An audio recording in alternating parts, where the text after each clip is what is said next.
Assalamualaikum warahmatullahi wabarakatuh.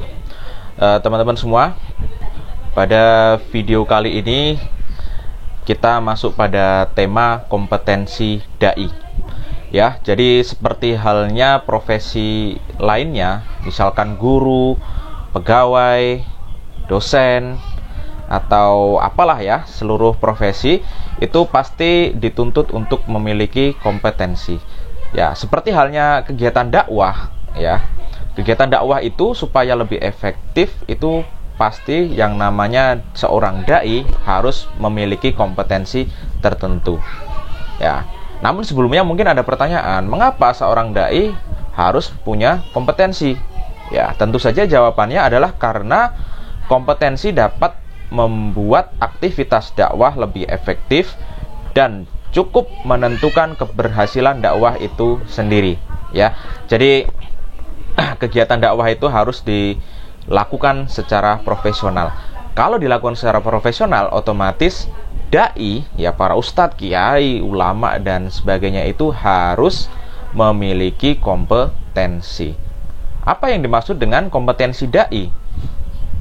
Yaitu sejumlah kemampuan berupa keahlian dalam disiplin ilmu, penguasaan keterampilan sebagai penunjang efektivitas dakwah yang dibingkai dalam kekuatan tauhid dan akhlakul karimah.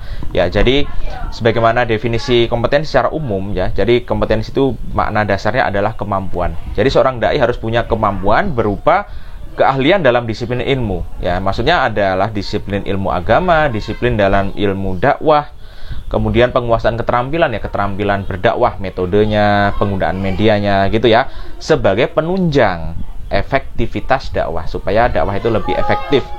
Dan yang tidak boleh dilupakan adalah harus dibingkai dalam kekuatan tauhid. Jadi seorang dai harus punya tauhid yang kuat dan akhlakul karimah. Nah, jadi harus punya akhlak yang baik. Kalau akhlaknya tidak baik, maka itu belum layak dia menyandang sebagai seorang dai. Kemudian next, ada dua kompetensi sih sebetulnya yang harus dimiliki oleh seorang dai. Pertama, kita membahas kompetensi dasar. Jadi basic, ya.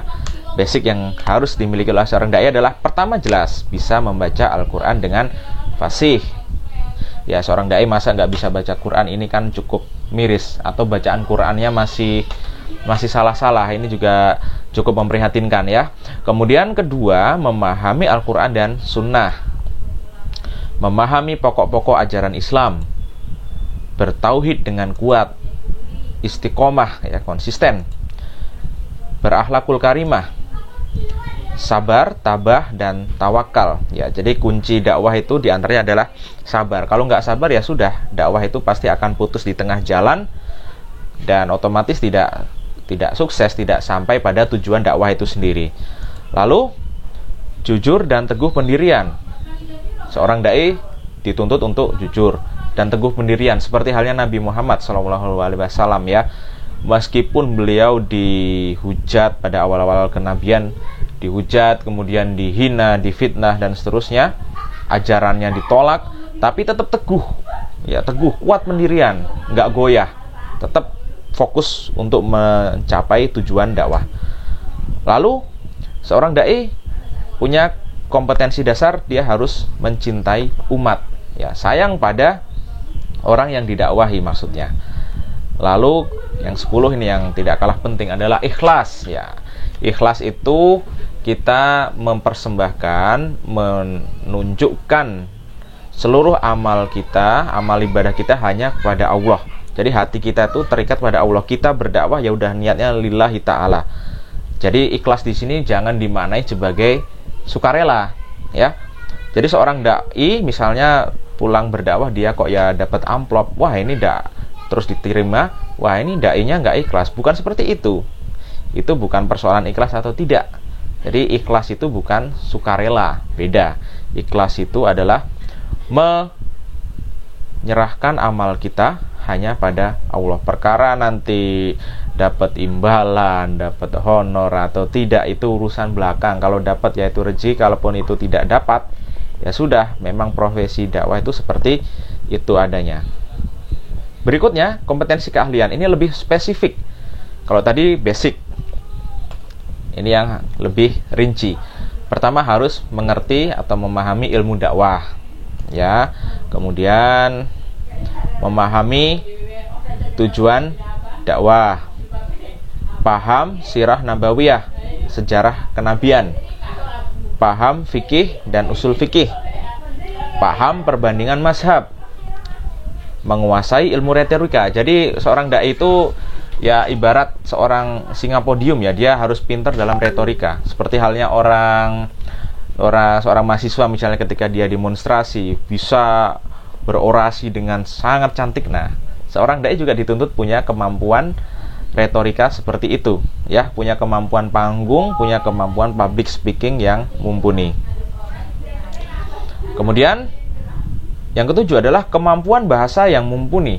Ya, jadi kalau seorang dai bahasanya belepotan, amburadul, ya itu kurang bagus ya. Meskipun bahasanya pakai bahasa daerah, misalnya pakai bahasa Jawa, ya tetap harus dengan bahasa Jawa yang mumpuni. Syukur-syukur bisa pakai bahasa Jawa yang halus atau pakai bahasa daerah yang benar-benar bahasa yang murni gitu ya, bukan bahasa sehari-hari.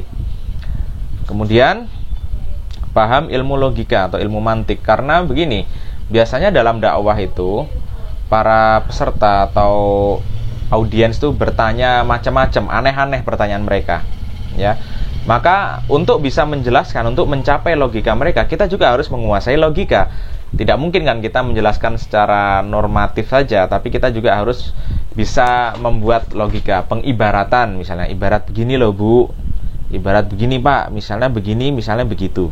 Nah, itu harus dikuasai ya, ilmu logika.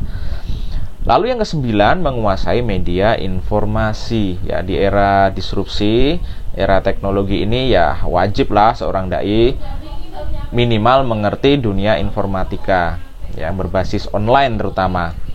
Ya, jadi itu adalah tuntutan perkembangan zaman untuk seluruh lini kehidupan termasuk bidang dakwah.